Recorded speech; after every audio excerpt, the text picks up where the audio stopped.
So I'm kicking it here in the hotel. Tammy's gone for the weekend. It's Thursday. And as I'm alone a lot, I preferably alone a lot, because I'm trying to figure this nightmare we call life.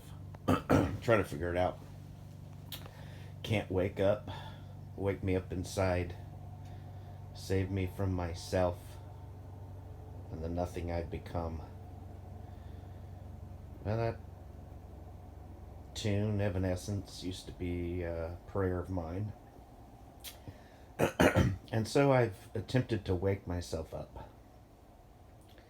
And I consider myself the most self aware individual. And the reason why I say this is because I even question whether or not I am as self aware as I think I am.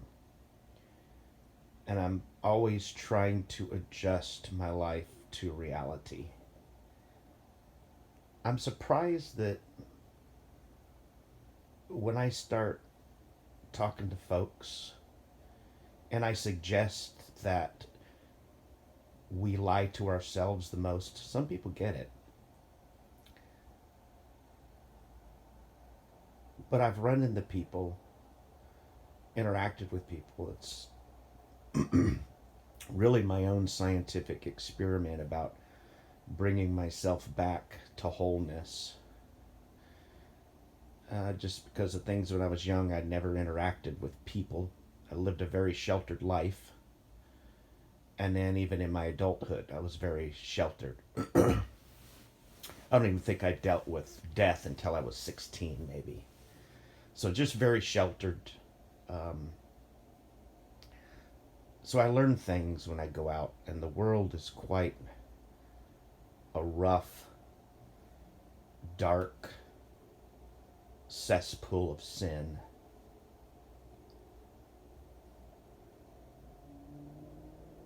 And it's sad. It's very sad.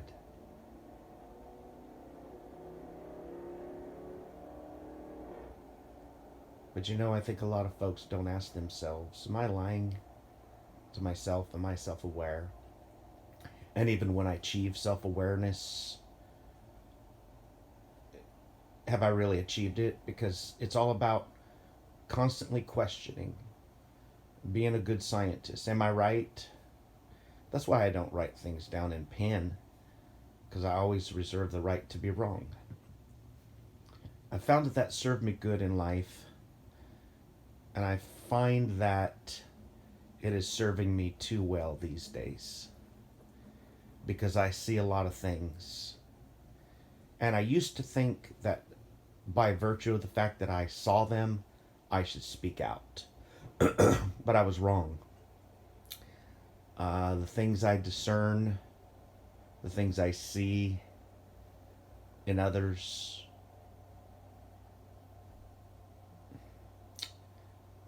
I've made mistakes blurting them out.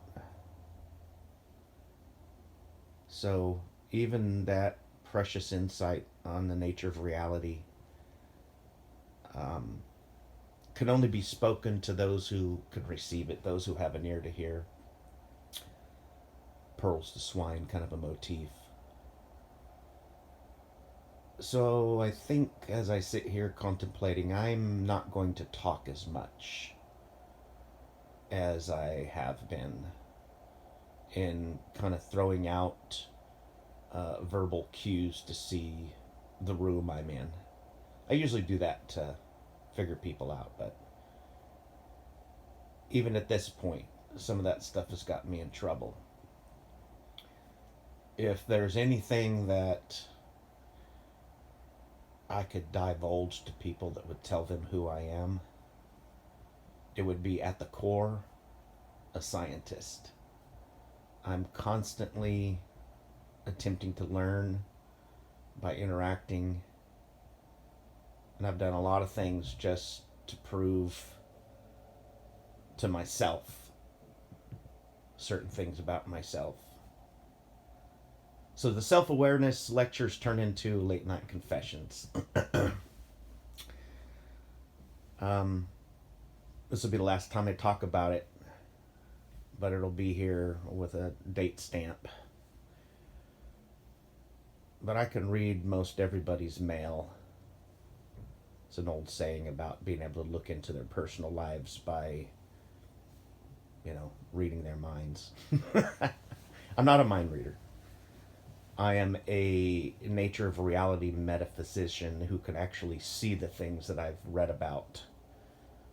And it's only a new gift, but all of the things in Thomism, absolutely true. I don't know of anything that St. Thomas Aquinas said, metaphysically speaking, that's not true.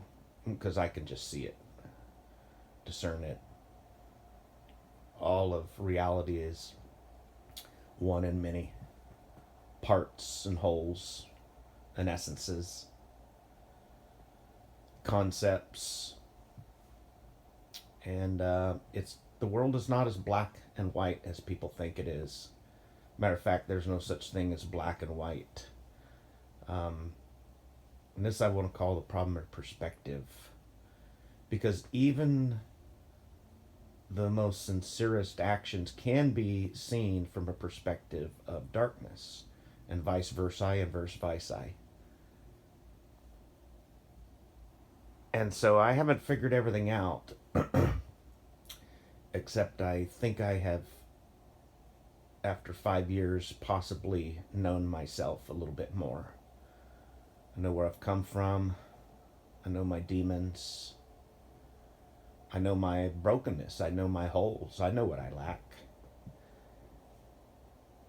And life has become a great scientific experiment to prove to myself certain things. But I think all I've done is I've interacted with people to make myself feel better. Now, once again, I told you I'm the most selfish person in the world because I go out and feed the homeless and clothe them to feel good about myself. It's just a dynamic that I'm trying to put my head around. But anyway, the ramblings of a madman on the road to recovery.